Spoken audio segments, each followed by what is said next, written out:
entender que sea significado que quería jugar, oye, para eso no hace falta. Te pones con esos test de Facebook, ¿verdad?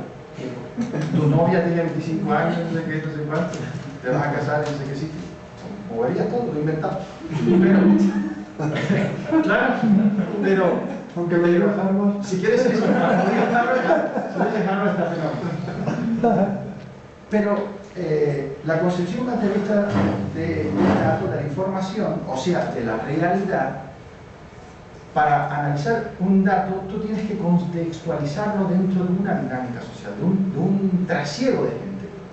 Por ejemplo, si tú quieres estudiar los procesos de enriquecimiento o empobrecimiento de la población en México, un funcionalista diría, vamos a preguntar a la gente de qué clase social es.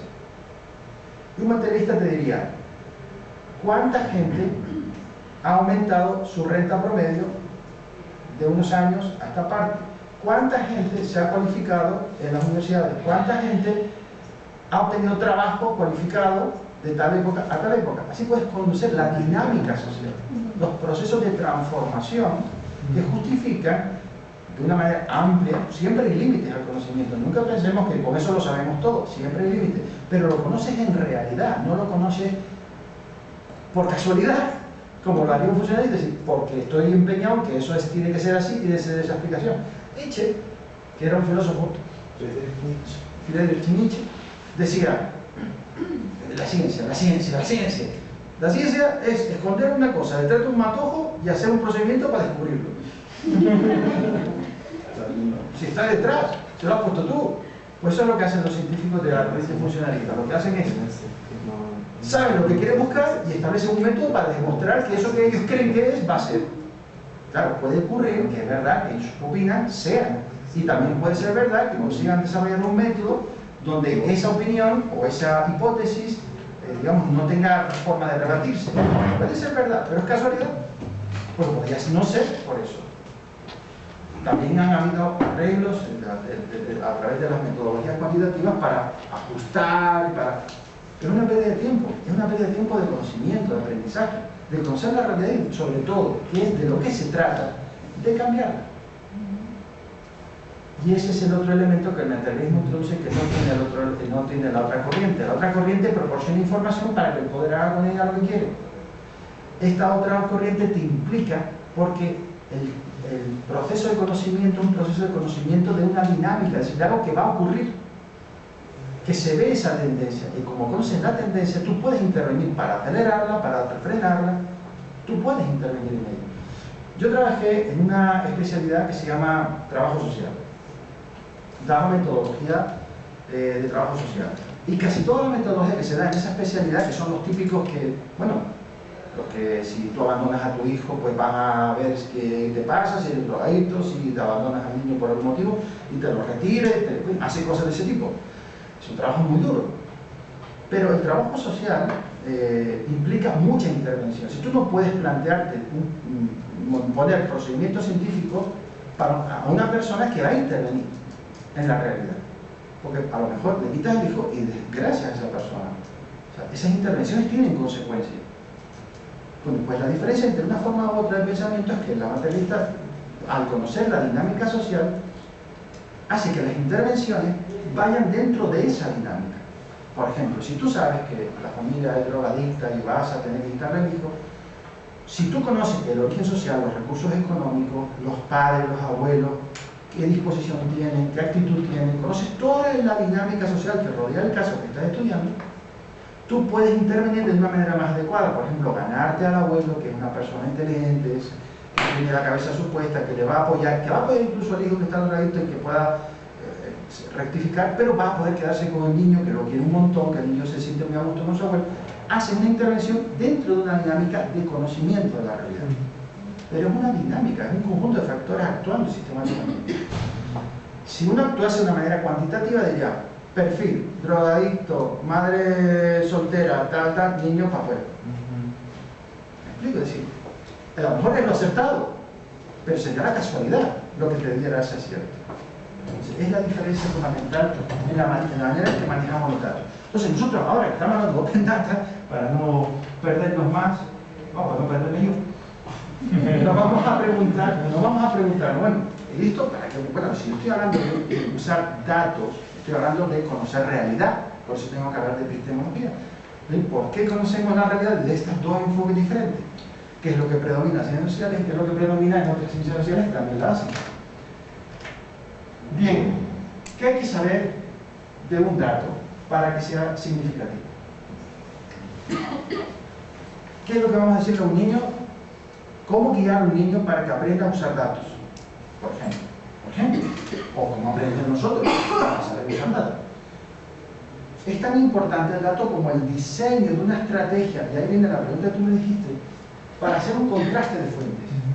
Tú tienes que diseñar una estrategia. Bueno, voy a contrastar esta fuente que me proporciona un dato sobre recursos y tal, pues con los datos de esta otra universidad que tiene un perfil parecido, o creemos que lo tiene, vamos a hacer un contraste. Tú tienes que diseñar una estrategia. Tú no puedes decirle a los niños, oye, haz un trabajo de geografía y entra en Google Maps y sácate los mapas. Porque el niño puede dar con ello o no dar con ello, y terminar preguntando al padre, que al final el padre es el que hace la primaria, ¿sabes?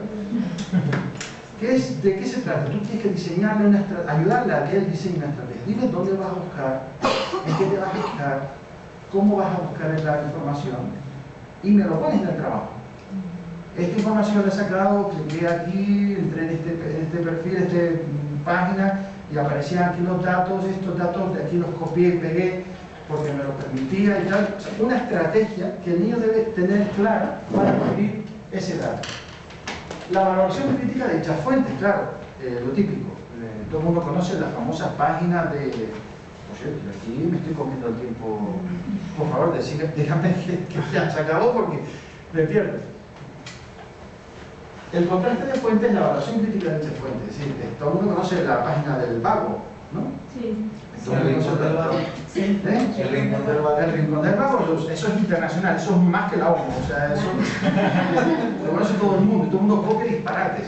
Es increíble, pero... Sí, porque sí, nomás si puede en media hora. Sí, en 15 minutos. Porque... Sí, tiene media hora, si toma más, pues no se preocupe, tiempo que necesite, pero sí estaría bien que... Por supuesto, sí. Sí, es que también tenía tantas ganas de venir que... Está muy interesante, ¿no? Adelante.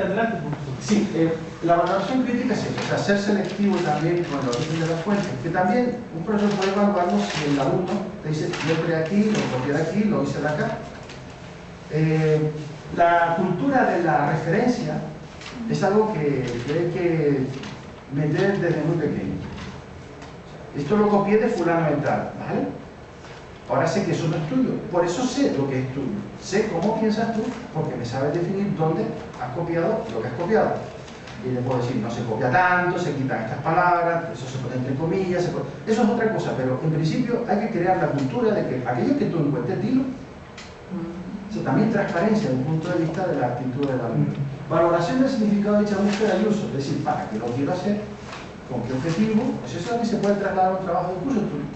Tu alumno puede decirte, yo esto lo hago porque me lo pidió el profesor y el objetivo es poder explicar el origen de las cordilleras o los movimientos tectónicos, lo que sea, del trabajo que está haciendo, del tipo de trabajo.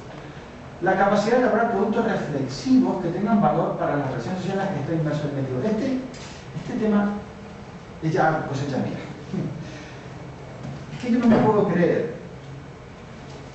un modelo educativo que tenga como principal misión reproducir mecánicamente lo que el profesor dice. No me puedo creer que teniendo estas herramientas donde cada cual puede crear un discurso bien fundamentado, dependiendo de los datos que esté manejando, pero bien fundamentado, que le pueda dar lecciones al profesor respecto de lo que está aprendiendo, tenga que someterse al criterio del profesor y decir, no, eso es un error. Te he dicho que busques aquí, o la otra versión, el libro de texto. Esto no está en el libro de texto. Nosotros aquí, por ejemplo, con la reforma educativa nos han estado metiendo así en la cabeza de que tenemos que hacer alumnos, niños, estudiantes analíticos y reflexivos. Y no es cierto, porque seguimos con lo tradicional de una inercia. Entonces, pues, una contradicción. Sí, una contradicción y fuerte. ¿Sí? Porque además eso impide que un profesor que tenga inquietud de innovar, no lo haga. Y sienta los primeros frenos sus propios compañeros. Sí. Exacto. Venga, ya me vas a meter a un proyecto, yo que tenía planeado las vacaciones con tal. Lo hay en todo. No digas nada porque nos ponen más No, peor, esto va a ser peor, nos van a dar tarea. ¿No? Hay que aprender los alumnos porque hay que hacer lo mismo. Sí. Sí. Me pide este, le voy a dar la mitad, bueno, la mitad de la mitad, por si acaso